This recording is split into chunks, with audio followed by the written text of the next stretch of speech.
Okay, I'd like to go over a couple of problems from our worksheet on continuity. So this first part has two graphs, and they're asking us to determine if each function is continuous at the given x values. If not continuous, classify each discontinuity. So here I've got a graph, and they want me to find out at x equals -3 and x equals 0, is it continuous? Here we see that we've got one of these dashed lines that is representing an asymptote here at -3. So this is discontinuous, or we would say a discontinuity, at x equals -3. And we have a name for it. It's an asymptote, or an infinite discontinuity, meaning that as we get closer to it, our value goes to positive and negative infinity.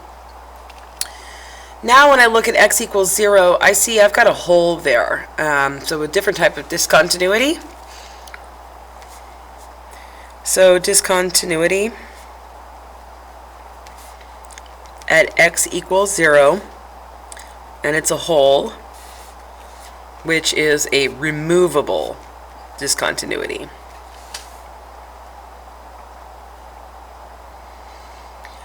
Let's go ahead and take a look now at number 3. Here it's giving us this value -3. What that means is we just need to plug that value in.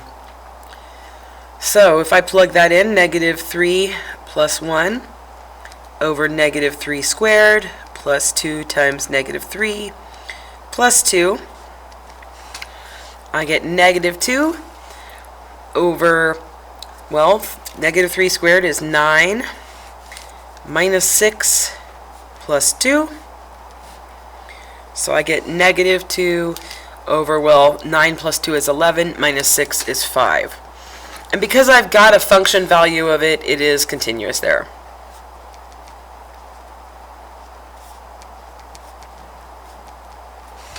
Right, continuous at x equals -3 because I did get a value out of that. Now I want to look at number 4 because even though I did not factor this here, I had a good feeling because of this -3 and these values here that this was going to end up giving a value that's not 0. But now when I'm looking here at plugging in -2 and +2, I'm pretty sure I'm going to get 0 on the bottom of this. But I need to identify the kind of discontinuity it is. If it's an infinite discontinuity, meaning it's what is left after we've reduced the fraction, or is it something I can pull out of that fraction and it's a removable discontinuity? So I can factor this expression, right? This is the difference of squares. If you recall, a squared minus b squared is equal to a plus b, a minus b. So here it's going to be x plus 2 and then x minus 2.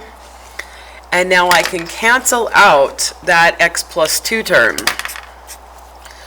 Now that means we've got a removable discontinuity. Right? Right here, this was a removable discontinuity. Well, which of these values is going to make this become 0? Because if this is 0 here, and I multiply it by this value, then I'm going to get 0. So this is plus 2. So I think when x is -2, if I plug that in here, I'm going to get 0 out of this piece. So we have a removable discontinuity, or hole, at x equals -2. Now if I plug in this 2, well, after I've reduced this fraction, or this rational expression, I've got 1 over x minus 2.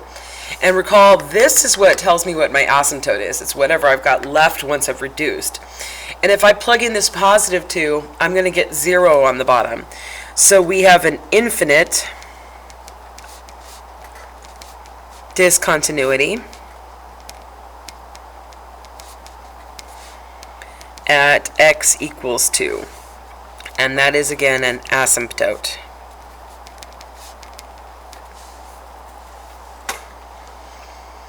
Okay, I want to do a couple more examples before we sign off for the day. Number 7 and 8 here on the end of this first page. It says determine if each function is continuous. If the function is not continuous, find the x-axis location of and classify each discontinuity. So I've got this function here, and this looks factorable, but it is not. You're going to end up getting, there is no way to have 2x and an x here. I mean, for this to be 1, these must both be 1, you know, plus 1, and then that does not FOIL out to this. You would end up getting 3x as the middle term there. So this is not factorable. And if it's not factorable, then it's continuous. Meaning that any value I put in here is not going to yield a 0. Let's go and take a look at this here. So we've got x, and I want to factor x squared plus 6x plus 9. That is beautiful because I know 3 times 3 equals 9, and 3 plus 3 equals 6. So I can factor the bottom into x plus 3 times x plus 3. This is a beautiful, perfect square. Well, we only have, we're not going to be able to remove anything from this, right? I can't cancel. So I know I'm going to have an infinite discontinuity.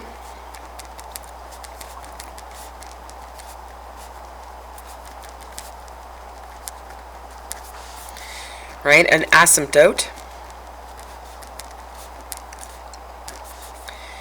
And it's, when does this equal 0? Well, we have 2 of the same factor. So when does x plus 3 equal 0?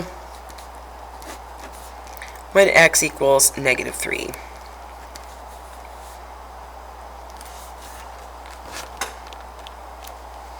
That's all for the lesson today. Email me if you guys have any questions. Thanks, bye. Oh, here, let me scoot that over so you can just see, yeah, infinite discontinuity. Thanks, bye.